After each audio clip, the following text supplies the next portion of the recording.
Cancer एक भयानक बीमारी है। जब ये किसी को होता है तो उसको ये मानसिक रूप से, शारीरिक रूप से और आर्थिक रूप से तीनों तरीके से कमज़ोर करता है। बहुत ज़्यादा परेशानी होती है। अगर ये शुरुआती दिनों में डायग्नोज हो जाए, ये पता चल जाए कि कैंसर है, तब तो इसका इलाज संभव है।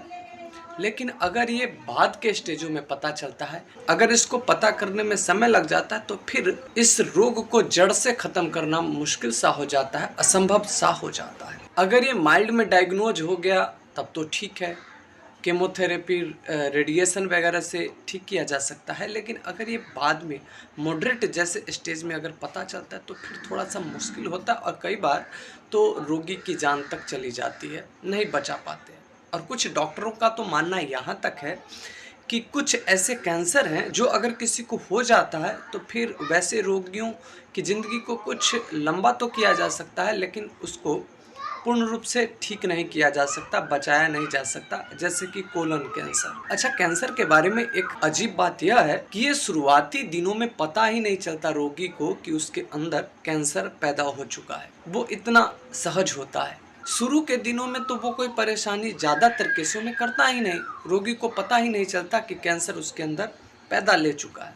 और जब वो परेशानी पैदा करता है तब वो स्टेज 2 या स्टेज 3 में और कई बार तो अंतिम स्टेज में जाके पता चलता है, जहां पर डॉक्टर के हाथ खड़े हो जाते हैं। यह समझना चाहते हैं कि कैंसर क्या है, तो मोटे मोटे शब्दों में यह समझिए कि हमारे शरीर में हर समय कुछ कोशिकाएं मरती रहती है और कुछ नए कोशिकाओं का निर्माण होते रहता है। हमारा जो ये पूरा शरीर है कोशिकाओं से बना होता है और ये दोनों प्रक्रिया एक नियंत्रित गति से होती है।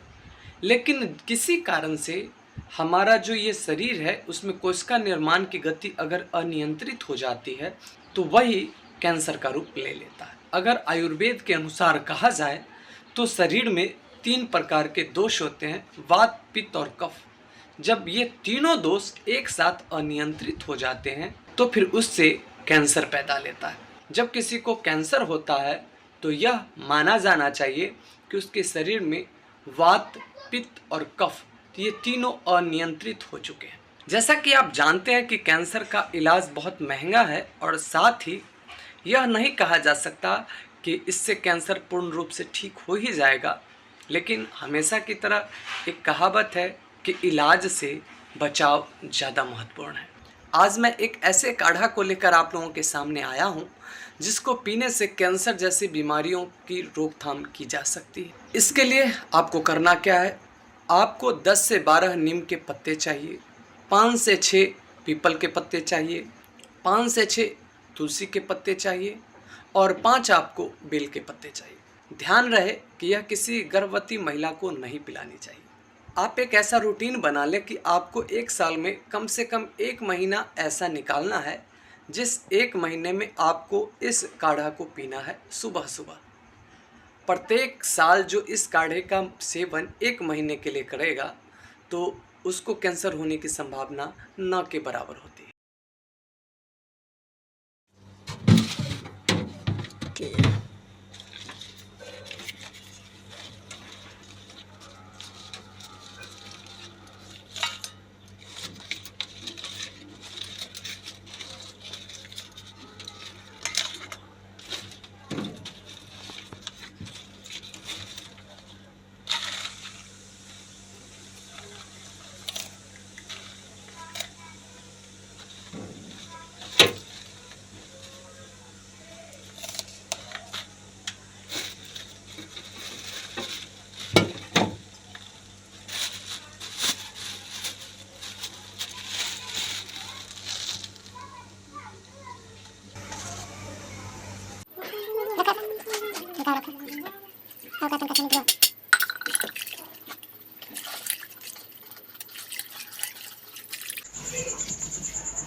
झुमकी दी।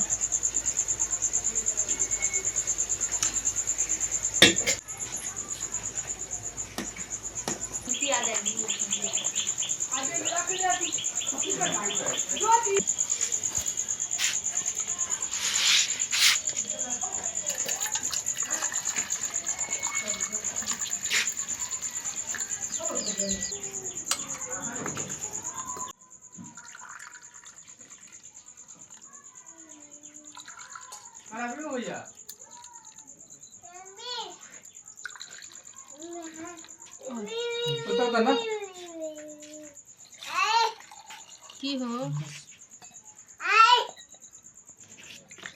राम जी।